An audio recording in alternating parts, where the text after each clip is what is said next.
Hello friends, आप सभी का एग्जाम्पल 91 में स्वागत है साथियों।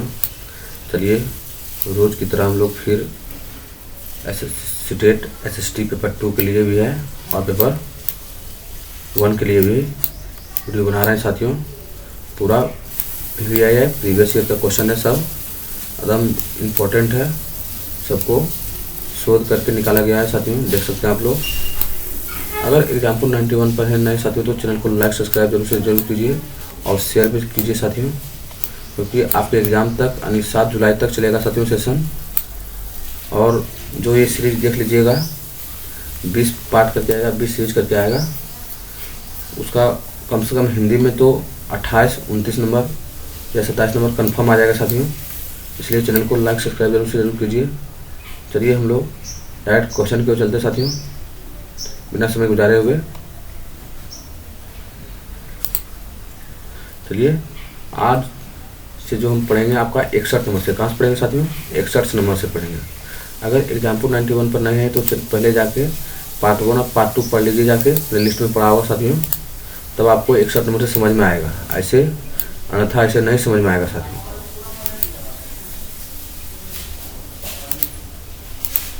चलिए बोला गया है निम्नलिखित में से कौन सा बुनियादी पाठन का कौशल, बुनियादी पाठन कौशल नहीं है साथियों।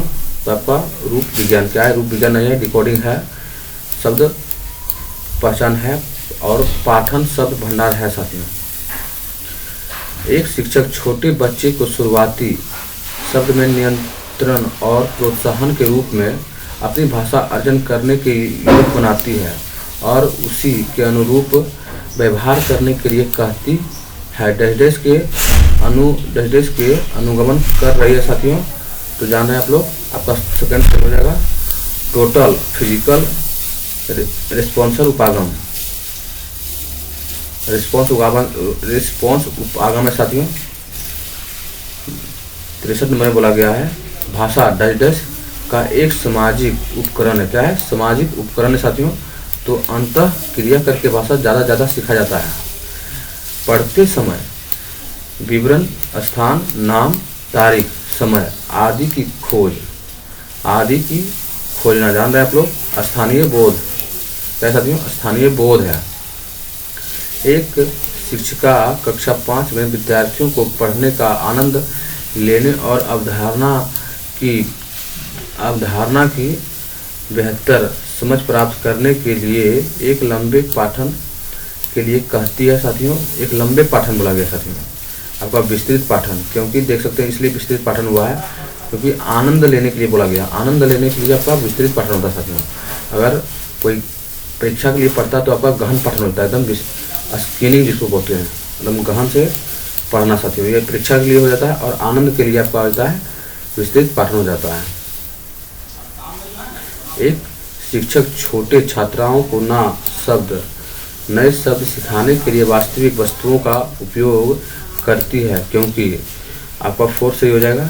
यह शिक्षार्थी को शब्द और वस्तुओं के बीच संबंध जोड़ने में मदद करता है जो वे अपने वास्तविक जीवन में देखा हो। सही बात है। जितना वास्तविक जीवन के पर सवाल आएगा वो बहुत ज़्यादा पॉजिटिव होता है और वही सही होने का 99% चांस रहता है। जब एक विद्यार्थियों को नई भाषा सिखाते हैं लेकिन वह उसे बोलता नहीं है, इस अवधि को कहते हैं, क्या कहते हैं साथियों? आपका मुख कहते हैं, मौन विधि से कहा जाता है साथियों। एक प्रभावी भाषा शिक्षक आपका कौन सा हो जाएगा? तो सेकेंड हो जाएगा। पाठ्य पुस्तक के साथ साथ अन्य संसाधनों का भी उपयोग करना चाहिए। एक शिक्षक शिक्षार्थियों को भाषा कार्य को एक फोल्डर में रखते हैं और बाद में उसे शिक्षार्थियों को भाषा उपलब्धि के आकलन के लिए इस्तेमाल करते हैं।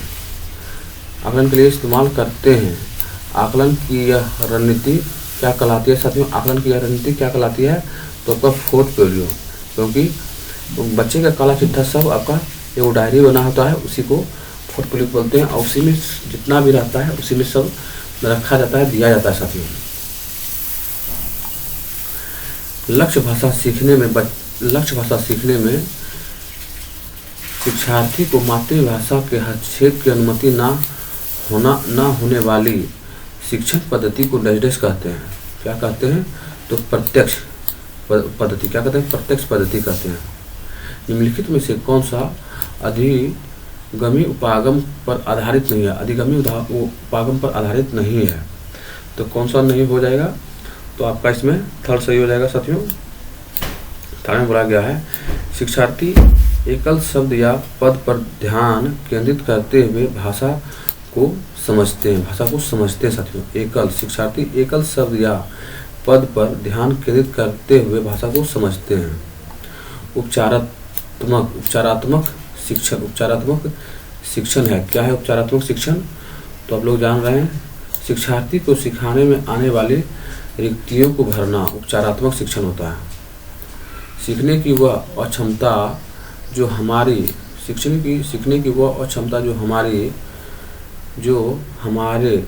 पढ़ने, निर्वाचन करने और अक्षरों, शब्द एवं संकेतों को समझने की योग्यता को प्रभावित करता है। तो आप लोग जान रहे हैं कौन सा हो जाएगा? डिसलेक्सिया होता है साथियों, डिसलेक्सिया होता है। निम्नलिखित में से कौन सा भाषा की कक्षा में प्रिंटिंग उसे बोलते हैं, प्रिंट समृद्धि परिवेश, बहुत ही पॉजिटिव शब्द है, में आता है साथियों। तो जान रहे हैं आप लोग, कक्षा में प्रदर्शन, चार्ट, पोस्टर कक्षा को प्रदर्शित करता है, क्योंकि अगर 2 साल 4 साल का बच्चा रहेगा तो प्रिंट से ज़्यादा सीखता है। इसलिए सीखता है क्योंकि उसके सामने फिगर बनाता है, आम का, कटहर का, केला का, आदमी का, बहुत सारा रहता है साथियों, इसलिए वो ज़्यादा सीखता है साथियों।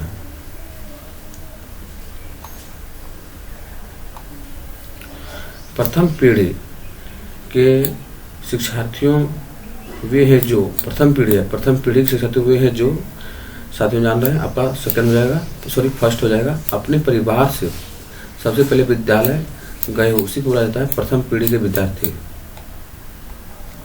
एक भाषा शिक्षिका अपने कक्षा की शुरुआत समान कुछ निश्चित परिस्थितियां देकर कुछ प्रश्न प्रस्तुत कर अपने अनुभव साझा कर आदि द्वारा करती है। इसे कहा जाता है साथियों, तो क्या कहा जाता है इसे? आपका पाठन पूर्व के कार्य, क्या कहता है? पाठन पूर्व का कार्य कहा जाता है साथियों। व्याकरण अनुवाद, क्या है? व्याकरण अनुवाद विधि में नहीं है, डैश है यहाँ पे क्या होगा साथियों?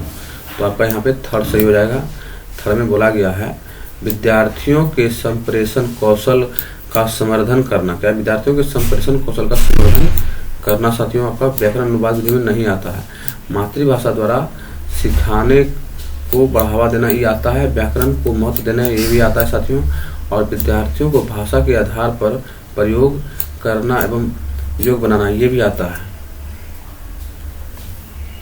पाठ्यक्रम के दौरान शिक्षार्थियों की कठिनाइयों, उनके ज्ञान में रिक्तियां तथा कौशलों में कमियों को ज्ञान करने के लिए एक परीक्षण विकसित किया गया है, उसे कहते हैं साथियों। कौन सा परीक्षण विकसित किया गया है? तब का फोर से हो जाएगा निदानात्मक परीक्षण। कौन सा है? निदानात्मक परीक्षण है साथियों।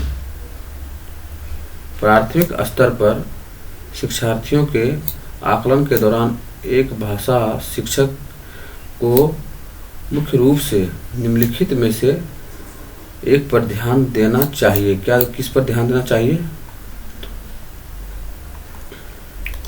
आपका थर्ड नंबर आंसर सही हो जाएगा साथियों। शिक्षार्थियों को निष्पादन के बारे में विविध तरीके से जानकारी एकत्रित करना तथा उसे शिक्षार्थियों एवं उनके माता पिता के साथ साझा करना साथियों। एक अध्यापक का अपनी कक्षा में इस बात पर ध्यान जाता है कि एक बच्चा को भाषा पढ़ने और समझने में कठिनाई हो रही है, यह डैश का लक्ष्य हो सकता है। किसका लक्ष्य हो सकता है साथियों? भाषा बोला गया, डिस आपका जो होगा साथियों डिसलेक्सिया। क्या हुआ? भाषा संबंधित तो विकार को हम लोग डिसलेक्सिया बोलते हैं, डिसलेक्सिया। सभी बच्चे उस गतिविधियों द्वारा अभिप्रेरित होते हैं उस गतिविधियों को बोला गया साथियों। इसलिए ध्यान से देना है, किससे प्रेरित होते हैं साथियों, तो जब बच्चे के लिए अर्थपूर्ण होती है तभी प्रेरित होता है साथियों, ऐसे नहीं होगा। ये आपका जो हम लोग वीडियो बना रहे हैं साथियों, आपका पेडागोजी संबंधी सवाल है। पेडागोजी से भाषा शिक्षण के रूप में निम्नलिखित में से कौन सी सुधार करने की सर्वश्रेष्ठ तकनीक है साथियों, तो आपका कौन सा भाषा सीखने की सबसे सर्वश्रेष्ठ बोला गया साथियों। सबसे सर्वश्रेष्ठ आपका 4 नंबर है। 4 में है, शिक्षक त्रुटि का विश्लेषण करे और उसके पैटर्न को पहचाने, उसके पश्चात पुनः पढ़ाए तथा विद्यार्थियों को उस त्रुटि के बारे में स्पष्ट करें। कोई भी त्रुटि अगर विद्यार्थी को मान लीजिए गलती हो रहा है तो उसको स्पष्ट रूप से उसको जो है परिभाषित करेगा, यानी कि त्रुटि से बचाना है और विद्यार्थियों को ज़्यादा से ज़्यादा ज्ञान को सर्जन करवाना है साथियों। एक बच्चा बच्ची विद्यालय में भाषा की कक्षा में अपनी प्रथम भाषा, जान रहे हैं मातृभाषा की प्रथम भाषा बोलते हैं, को सीखने में अक्सर समस्या का सामना करना पड़ता है या करती है, क्योंकि इसलिए करती है विद्यालय भाषा घर की भाषा की अपेक्षा अधिक औपचारिक करने की कठिन होता है साथियों। जो आप लोग अधिगम करते हैं वो कठिन होता है, अर्जन आपका आसान होता है क्योंकि दूसरे से हम सीख जाते हैं, इसलिए औपचारिक बोला गया साथियों। भाषा की क्रियात्मक पहलू को भाषा अधिगम साथ बढ़ावा मिलता है। किसके साथ बढ़ावा मिलता है, तो संप्रेषणात्मक उपागम। क्या है, संप्रेषणात्मक उपागम के साथ आपका बढ़ावा मिलता है साथियों। बच्चे की भाषा इस बात के लिए तात्पर्य संकेत देती है, किस बात पर तात्पर्य संकेत देती है, तो आपका सेकेंड हो जाएगा, वे अपनी भाषा का व्याकरण करते हैं, वे अपनी भाषा का जो है व्याकरण जानते हैं साथियों, इसलिए तात्पर्य संकेत देती है साथियों। जब बच्चे घर और समुदाय से अलग अलग भाषा अनुभवों के साथ विद्यालय में प्रवेश लेते हैं तो शिक्षक को विद्यालय में क्या करना चाहिए, उनकी गृह भाषा का प्रयोग करना चाहिए। सबसे पहले शिक्षक को अगर घर से बच्चा आता है शुरुआती दौर में तो उसको मातृभाषा में ही पढ़ाया जाना चाहिए, इसलिए एनईपी 2020 बोला गया था साथियों। बच्चे के प्रभाव क्या है, बच्चों को प्रभावित संप्रेषणकर्ता बनाने के लिए एक शिक्षक को निम्नलिखित में से किसका अभ्यास उसके साथ नहीं करना चाहिए साथियों, तो आपका थर्ड सही हो जाएगा। बेहतर प्रदर्शन हेतु भूमिका निभाने के लिए संवादों को याद करना। याद जैसे यहाँ पे है देख सकते हैं, याद से संबंधित जितना भी है साथियों आपका गलत हो जाएगा। उसके बाद कौन कौन सही है पढ़ लेते हैं। भाषा के साथ खिलाना, ये बात सही है, भाषा का उत्पादन करना है साथियों। उसके बाद ज्ञान के निर्माण एवं उनके समझ मतलब साझा करना, ये भी सही है साथियों। निम्नलिखित में से कौन सा कथन सही है, क्या साथियों, कौन सा कथन सही है बोला गया है, आप लोग पढ़ सकते हैं। थर्ड में बोला गया है सही में, बच्चे अपने अनुभवों की पूंजी के साथ विद्यालय में आते हैं। सही बात है साथियों, अपने अनुभवों के साथ बच्चे आते हैं। सिर्फ उसके पास जब बच्चे आते हैं स्कूल में तो सिर्फ उसके पास मातृभाषा ही रहता है, उसके अलावा कुछ नहीं रहता साथियों। प्रत्येक बच्चा वाक्य विनिमय संबंधित नियमों के साथ लेस होते हैं, जिसे सार्वभौमिक व्याकरण कहते हैं या डर से संबंधित है साथियों। तो आपका भाषा अर्जन से संबंधित है, सही बात है, बोले नहीं, घर का भाषा अर्जन होता है साथियों, उसी के साथ बच्चा आता है साथियों। और इस सेट का अंतिम सवाल है साथियों, क्वेश्चन नंबर देख सकते हैं 90 नंबर है।